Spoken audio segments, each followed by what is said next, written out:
Hello aspirants, स्वागत है आप सबका Murari Lal GS research centre पे। और एस्पिरेंट्स, अगर आप किसी भी एसएससी एग्जाम्स की तैयारी कर रहे हैं, साथ ही साथ किसी और कॉम्पिटिटिव एग्जाम्स की तैयारी कर रहे हैं और English as a part of syllabus अगर है, तो आपको बहुत अच्छे से पता होगा कि आपको हमेशा कॉम्प्रीहेंशन या फिर इंग्लिश पैसेज से क्वेश्चन पूछे जाते हैं। आजकल हम लोग Murari Lal GS research centre पे सिनोनिम्स एंड एंटोनिम्स की तैयारी कर रहे हैं, साथ ही साथ इडियम्स एंड फ्रेजेस के ऊपर भी तैयारी कर रहे हैं। तो क्यों ना थोड़ा और प्रेशर लेते हुए थोड़ा थोड़ा करके अभी से इंग्लिश कॉम्प्रिहेंशन को भी देख लिया जाए। साथ ही साथ प्रैक्टिस कर लेंगे वोकैब की भी, क्योंकि वोकैब जितना स्ट्रांग होगा उतना ही आपको सिनोनिम एंड एंटोनिम पे भी फायदा होगा एंड साथ ही साथ कॉम्प्रिहेंशन सॉल्व करने में भी आपको आसानी होगी। अगर आप Murari Lal GS research centre पे नए हैं तो चैनल को जरूर सब्सक्राइब करिए और साथ ही साथ पास में बैठे बेल आइकन को भी जरूर दबा दें। तो चलिए, without wasting our time, let us first read the instruction given here and then start practising. In the following passage some words have been deleted. See the instruction. Deleted. Read the passage carefully and select the most appropriate option to fill in each blank. Is it clear? So as per the instruction, इस दिए गए passage में कुछ words deleted है। देखो, वो word नहीं दिया हुआ है, तो हमें क्या करना है, दिए गए ऑप्शन में से सही उत्तर को चुनना है और ब्लैंक को फिल कर देना है। ठीक है, जब कभी भी हम लोग पैसेज की तैयारी करते हैं तो सबसे पहले हम लोग पैसेज को पढ़ लेते हैं। ठीक है, एक ओवरव्यू।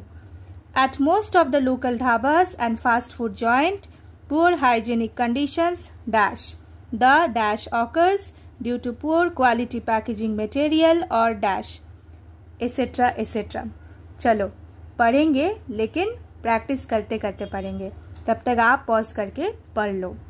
सबसे पहले हम लोग देखेंगे क्वेश्चन नंबर 1, जहाँ पे ये ब्लैंक दिया हुआ है। इसके 4 ऑप्शन को देख लेंगे और इन चारों दिए गए वर्ड्स का मतलब समझेंगे, क्योंकि वर्ड्स के मीनिंग नहीं पता होंगे तो यहाँ पे आपको करने में दिक्कत होगी आंसर। सबसे पहला है प्रिवेल। अब प्रिवेल का मतलब क्या है? प्रिवेल का मतलब है जो कॉमनली एग्जिस्ट करता हो। ठीक है, एक पर्टिकुलर जगह पे, एक पर्टिकुलर समय पे जो कॉमनली एग्जिस्ट करता हो उसे हम लोग प्रिवेल कहते हैं। तो प्रिवेल का मतलब क्या है? To exist in common, okay, in a particular place at particular time. Okay, तो प्रिवेल का मतलब हमें समझ में आ गया। अब सस्टेन का क्या मतलब है? सस्टेन का मतलब है कीप अप। ठीक है, मतलब आप किसी चीज को मतलब कंटिन्यू कर रहे हैं for a period of time, तो उसे हम कहते हैं सस्टेन करना। ठीक है, अब असेल का मतलब क्या है? Attack somebody. Okay, attack somebody physically या फिर वर्ड्स के थ्रू। ठीक है, किसी को आप फिजिकली अटैक कर रहे हो या फिर अपने वर्ड्स के द्वारा आप उसे आहत कर रहे हो, तो उसे कहते हैं हम लोग असेल। ओके, तो ये तो बिल्कुल भी नहीं होगा इस हिसाब से, क्योंकि ये खाना से रिलेटेड है। फिर है आपका एंटेल। एंटेल का मतलब है जब किसी चीज को आप नेसेसिटेट कर रहे हो, मतलब वो जरूरी बना रहे हो। ठीक है, make something necessary. Okay, see the word necessary. Necessary में हमेशा सिंगल सी या डबल एस होता है। ठीक है, अच्छा, at most of the local dhabas and fast food joint poor hygienic conditions dash. अब चारों दिए गए ऑप्शन में से कौन सा हमारा सही उत्तर है? प्रिवेल। ठीक है, तो यहाँ पे क्या होगा? प्रिवेल। तो जनरली हम लोग क्या देखते हैं, जो प्रिवेलिंग कंडीशंस है, क्या प्रिवेलिंग कंडीशन है? Poor hygienic. Okay, clear, connect करना सिखा रही हूँ, पैसेज को कैसे उत्तर करते हैं वो सिखा रही हूँ। ठीक है, moving to the next. The dash occurs due to poor quality packaging material और डैश स्टोरेज कंडीशंस। बहुत अच्छे से समझो। एक है वर्ड यहाँ पे कॉन्टामिनेशन, नेक्स्ट है परफेक्शन। देखो, क्वालिटी अगर पुअर है तो कनेक्ट करो, पुअर क्वालिटी है तो परफेक्शन तो पुअर के साथ कभी नहीं जाएगा, तो परफेक्शन तो यहाँ पे होएगा ही नहीं। ठीक है, ठीक है, तो यहाँ पे परफेक्शन तो होगा ही नहीं, क्योंकि परफेक्शन का क्या मतलब है, मतलब the state of being perfect. अच्छे से समझो, तो जहां पे पुअर हाइजेनिक कंडीशन प्रिवेल करते हो तो वो जगह क्या परफेक्शन कहलाएगा? नहीं, राइट। अच्छा, अब देखो कंसंट्रेशन। कंसंट्रेशन का क्या मतलब है? जब आप किसी चीज को अटेंटिवली सुनते हैं या फिर देखते हैं, मतलब अबिलिटी टू गिव अटेंशन। तो ये भी नहीं होगा भाई, यहाँ पे क्या पढ़ाई चल रहा है या फिर यहाँ पे कोई सिनेमा चल रहा है जो बहुत आप अटेंटिवली देख रहे हो, या फिर यहाँ पे खाना बन रहा है। नहीं, खाना तो बन रहा है लेकिन कोई खाना बना रहा है उस चीज को लेके यहाँ पे मुद्दा है नहीं। ठीक है, तो कंसंट्रेशन तो यहाँ पे होगा नहीं। अब दो वर्ड यहाँ पे हो सकता है, एक है कॉन्टामिनेशन, दूसरा है प्यूरिफिकेशन। दोनों का मतलब क्या है? एक दूसरे का ऑपोजिट है।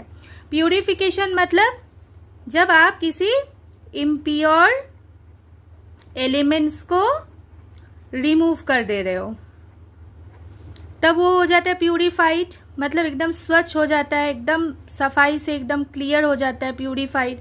और कॉन्टामिनेट होना मतलब क्या होता है? कॉन्टामिनेट होना मतलब जब कोई चीज डर्टी हो जा रहा है, अनहाइजीनिक हो जा रहा है। ठीक है, डर्टी हो जा रहा है, अनहाइजीनिक हो जा रहा है, तो उसे हम लोग कॉन्टामिनेटेड कहते हैं।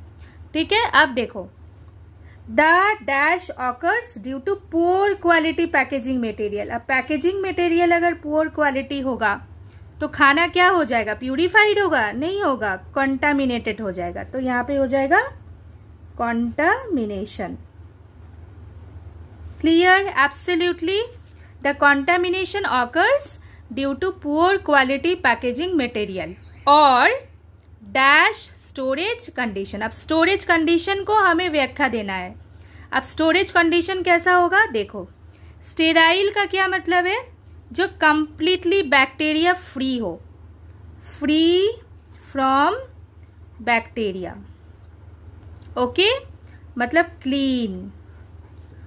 ठीक है, क्लीन। तो देखो, जब पैकेजिंग मटेरियल ही पुअर क्वालिटी का होगा तो स्टेराइल तो वो चीज होगा नहीं, तो क्रॉस हो गया। ठीक है, नीट भी नहीं होगा, साफ सुथरा कभी नहीं, क्योंकि उसमें तो धूल मिट्टी सब कुछ जा सकता है। अच्छा, एनर्जेटिक और अनहाइजेनिक। भाई कोई भी पुअर क्वालिटी का खाने का सामान आपके लिए एनर्जेटिक हो सकता है क्या? नहीं हो सकता है। ठीक है, तो क्या होगा? अनहाइजेनिक, मतलब अनहेल्दी। ठीक है, तो ये बन जाएगा इसका उत्तर, अनहाइजेनिक। तो स्टोरेज कैसा बन रहा है? अनहाइजेनिक स्टोरेज बन रहा है। क्लियर यहां तक? Next, food cooked may not be washed और क्लीन्ड प्रॉपरली। ठीक है, it is low in dash. अब जो कि खाना कुक्ड जो है वो वॉश्ड नहीं है अच्छे से या फिर क्लीन्ड प्रॉपरली नहीं है, तब वो क्या किसमें लो होगा? देखो, condition, nutrition, proportion, production. Production मतलब जब आप किसी चीज को प्रोड्यूस कर रहे हैं, है ना, उसे हम लोग प्रोडक्शन कहते हैं। अच्छा, प्रोडक्शन का मतलब मैं लिख देती हूं, making of something in large. तो भाई कहां से होगा ये? It is low in production? नहीं। प्रोपोर्शन मतलब पार्ट ऑफ होल। अगर इतना खाना बन रहा है तो इसका ये पार्ट हो गया प्रोपोर्शन, ये भी नहीं होगा। ठीक है, अब देखो दोनों वर्ड्स में आपको कंफ्यूजन हो सकता है कि the low, it is low in condition, ये आपको कंफ्यूज कर सकती है, और it is low in nutrition. अब देखो हमें यहाँ पे एज पर वर्ड्स कैसे देखना है। जब हम कंटामिनेशन, अनहाइजेनिक, क्वालिटी के बारे में बात कर रहे हैं तब इसका कंडीशन नहीं, तब इसका न्यूट्रिशन इंपॉर्टेंट हो जाएगा।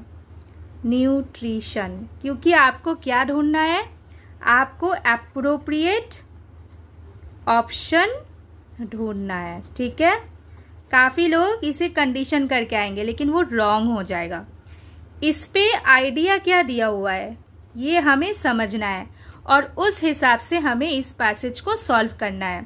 तो इसीलिए यहाँ पे लो इन न्यूट्रिशन होगा, लो इन कंडीशन नहीं होगा। Is it clear?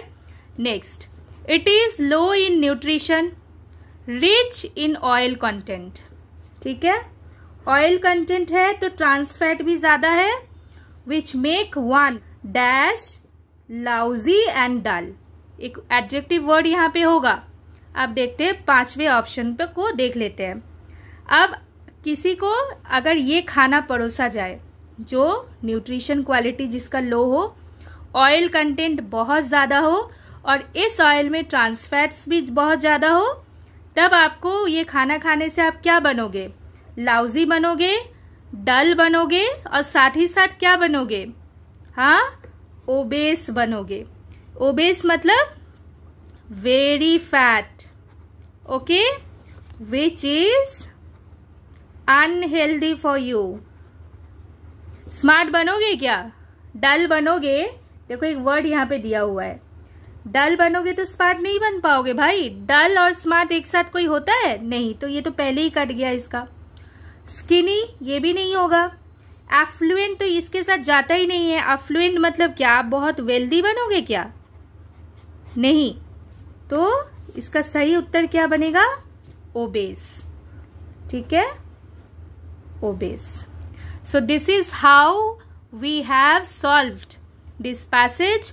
I hope the idea is clear to you and जितने भी यहाँ पे दिए गए वर्ड्स है इनके मतलब भी आपको समझ में आ चुके हैं। अगर समझ में आया तो मैम को कमेंट करके बताओ। चैनल पे नए हो तो चैनल को ज़रूर सब्सक्राइब करो।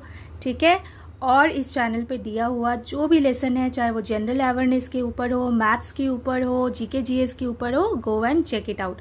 सिनोनिम, एंटोनिम्स, इडियम्स, फ्रेजेस सब कराते हैं हम लोग। आप जाके ज़रूर देखो। हमारा प्रयास आप सबके लिए अभी भी है, आगे भी होता रहेगा। Murari Lal GS research centre आपके साथ है, आगे भी आपका साथ जरूर देंगे। Take care, thank you.